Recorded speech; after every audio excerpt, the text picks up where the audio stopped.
Right, so thanks so much, Giulia and Fabrizio, art director and game designer of Smallthing Studios. Really excited to have a chat with you guys. Thank you so much for speaking to me. And we're going to obviously be talking about Simon the Sorcerer Origins. You know, it's such a beloved franchise. Taking on that, what are some of the challenges you've both had taking on such a beloved franchise? We took a very different part from the original pixel art as it is.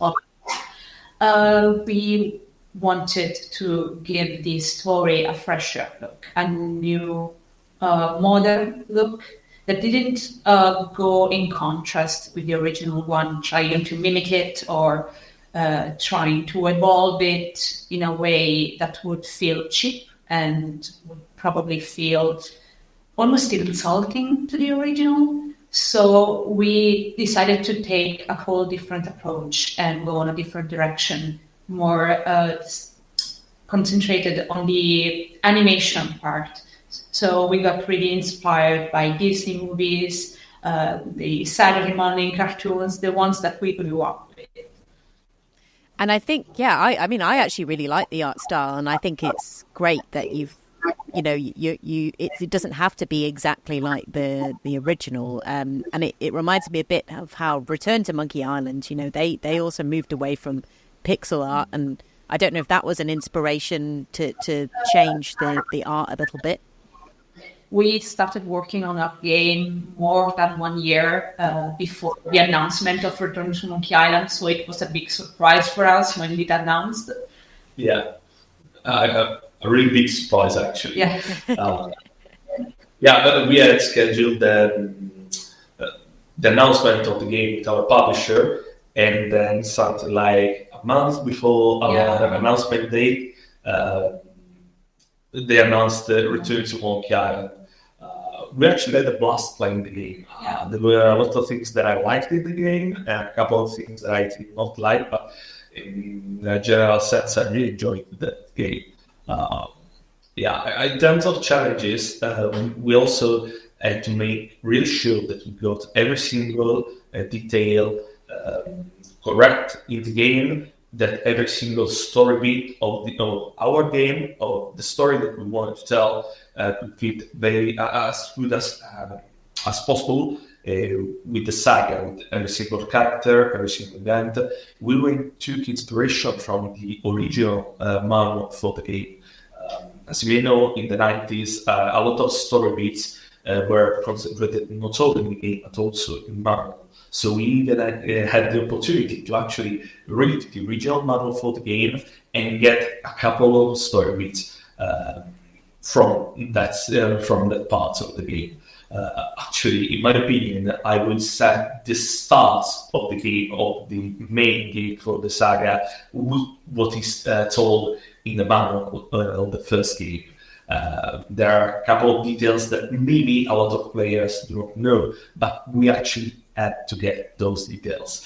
The Woodruffe brothers really enjoyed that part of the story, the fact that we wanted to not only get details, but also create a more coherent narrative that was not really possible in the 90s due to the style and the comedic aspect of the game, actually. Yeah, because that's true. I mean, the first game does actually start really quickly, and it's a bit. You're suddenly dropped into this world, and there's not a lot that's really explained. Yeah, I mean, I'm interested with this idea of it being a prequel as well, and how it's going to connect with the first story. Because obviously Simon isn't a sorcerer technically in the first one, so how's that going to work? Is it going to be time travel, or as much as you're able to say, anyway? You will have to play the game to discover that. Yeah. All I can say is that we paid as much attention as possible to tell our story, not only because we wanted to just narrate specific events and find a new starting point for fans of the saga, but also because we wanted to let the players know Simon a lot more that they were able in the original games of the saga. We wanted to tell who's actually Simon. is not just the snarky teen who makes sarcastic remarks. He's a young boy with his own challenges, with his own story, his own life, actually. We wanted to dive deep in that aspect of the character, while also maintaining that aspect of the character, so the sarcastic behavior, the jokes, bad jokes, actually.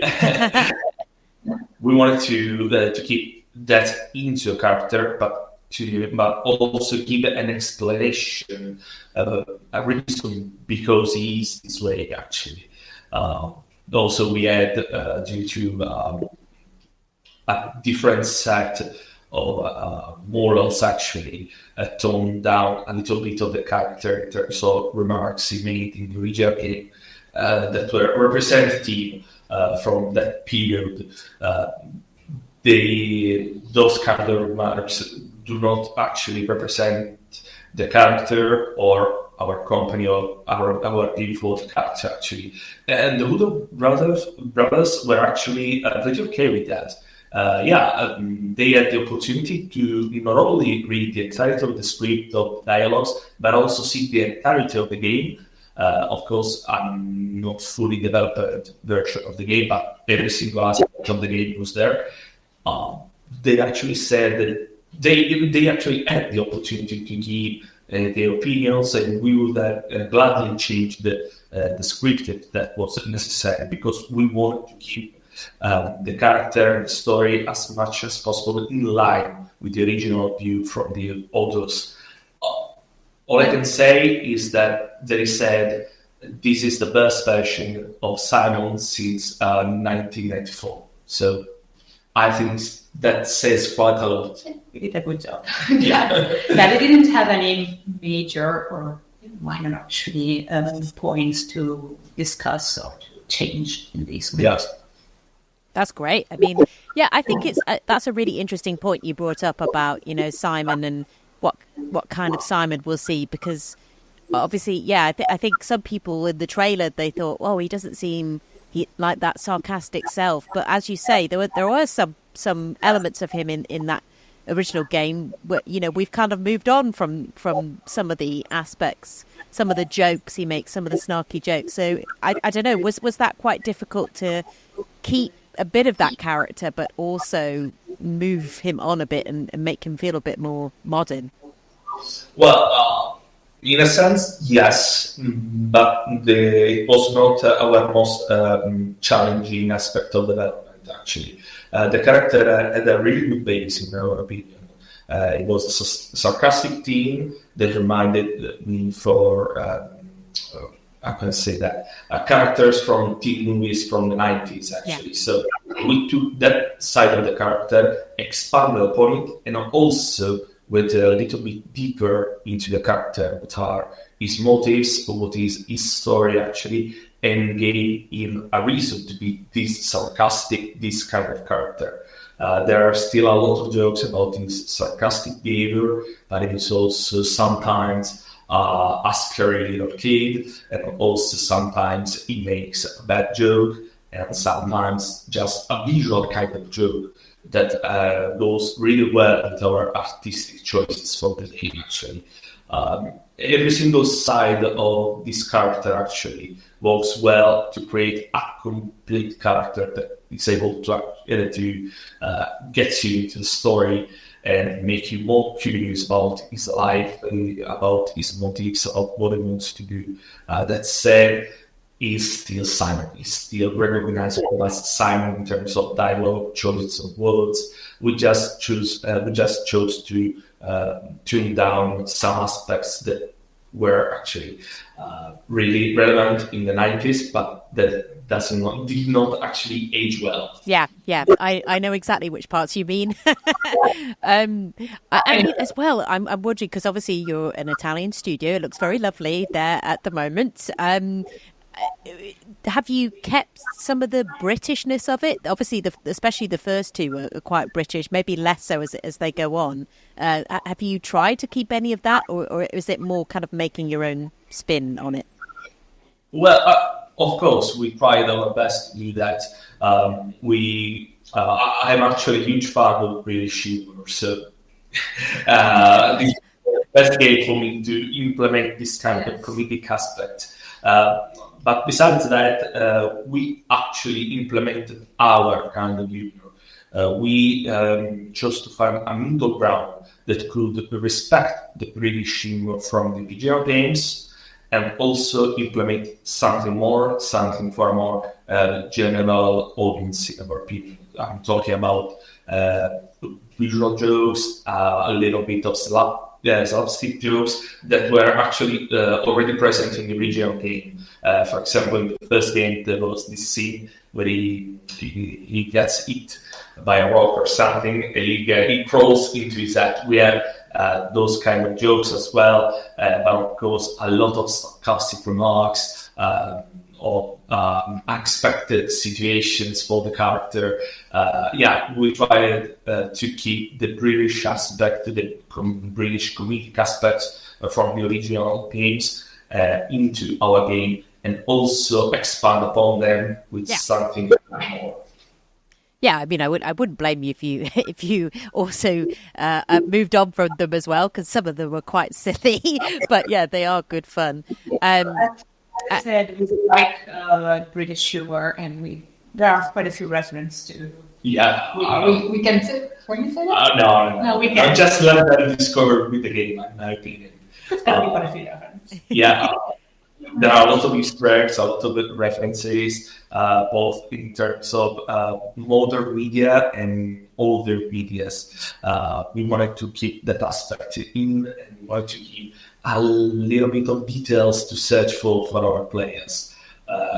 It was a nice way, in our opinion, to implement that kind of piece of finding, which is not intended to be something that you need to follow to actually complete the puzzles of the game, but you may use it just to find a reference or a joke or something, something that you have to keep in mind while exploring the game that we set up for you, so you can actually dive deep into the story, into the character, into the jokes, into the references, and to the Easter eggs and so on, actually.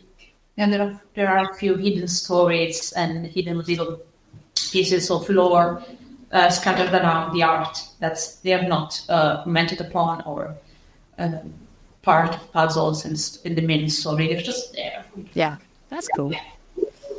I don't know how this would be possible, but will Chippy the dog show up in some way? Well, he is in a trailer, so yeah. Is he going to be part of the gameplay? Is more what I mean. All I can. He is part of the story. It is part of the gameplay, actually. Okay. So that's all I can say. We are pretty happy with what we did with the character of Chippy. Actually, with every single returning character from the original cast of the game. Solid, Calypso, Simon, of course, Chippy, and so on. I mean, I was going to say congrats on getting, obviously Chris Barrie and Eric Borner to do the voiceovers. I know that's what a lot of fans were hoping that you'd be able to get. What has it been like working with them? Have they already recorded their lines, or where are they up to with that? Actually, we're at a point where the game is fully dubbed both in English and German. So they already recorded their voice lines. They were both pretty happy with the game. And Mr. Barrie in particular had the opportunity to return to this character after something like 30 years. Yeah. He did a great job, as well as Eric Borner. Actually, Mr. Warren himself wanted to be part of this project when we announced it. It's due to his amazing performance that we were able to create a great German version from the game. They are both great professionals, great actors, and we're pretty proud to have the opportunity to work with them, actually. Yeah. Go on, sorry, go on if you want to say no, I have nothing to add there. So, I mean, we're talking about involvements. I've got to ask, how is Rick Astley going to be involved? Because he was mentioned in the trailer. Is that a song of his that's going to be part of the game? Yes. yeah, yes. Actually, we can already say which song is "Together Forever" from Mr. Astley. We wanted to choose a song that could represent, the time period, that vibes that we wanted to give to our game. We wanted to go with Mr. Astley, not just because of the meme aspects of the sequel, but because he actually represents a time period from the 80s and the 90s, and also is a British musician. So we had to keep that in mind, to keep the British aspects of the game. Also, Mr. Astley was pretty, interested in this opportunity. He did not have the opportunity to hear one of his songs into a video game. So we gave him this opportunity, and we had this opportunity to include one of his best songs into our game, and we are really proud of that.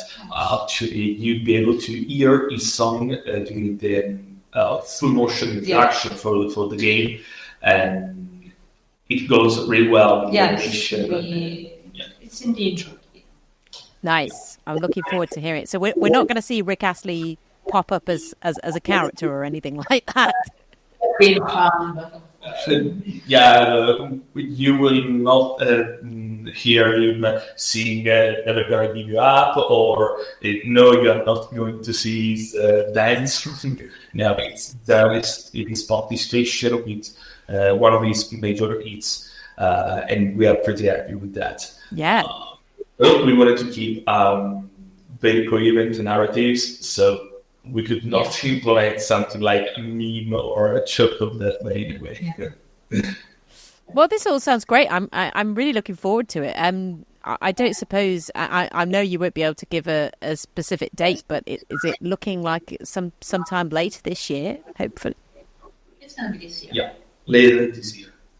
Great. We're also able to actually get the game both in a digital and physical version across every single platform. So Nintendo Switch, PlayStation 4, 5, Xbox, every single kind of Xbox, PC, Mac, Linux, and also you'll be able to play the game on Steam Deck. Just wait for our official announcement for the release date. We are,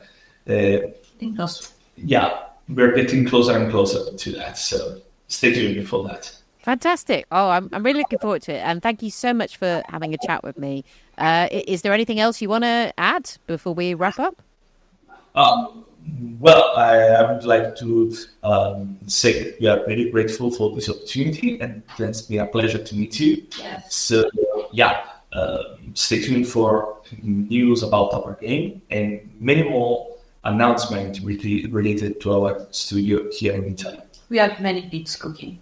Yeah, a lot of things. I'm excited to hear about that as well. Well, yeah, I don't know if you might not know yet, but if you happen to be at any games conventions like Gamescom or anything, I'll be there later on this summer. So if you happen to be there, I'll catch you there. But otherwise, really looking forward to the game.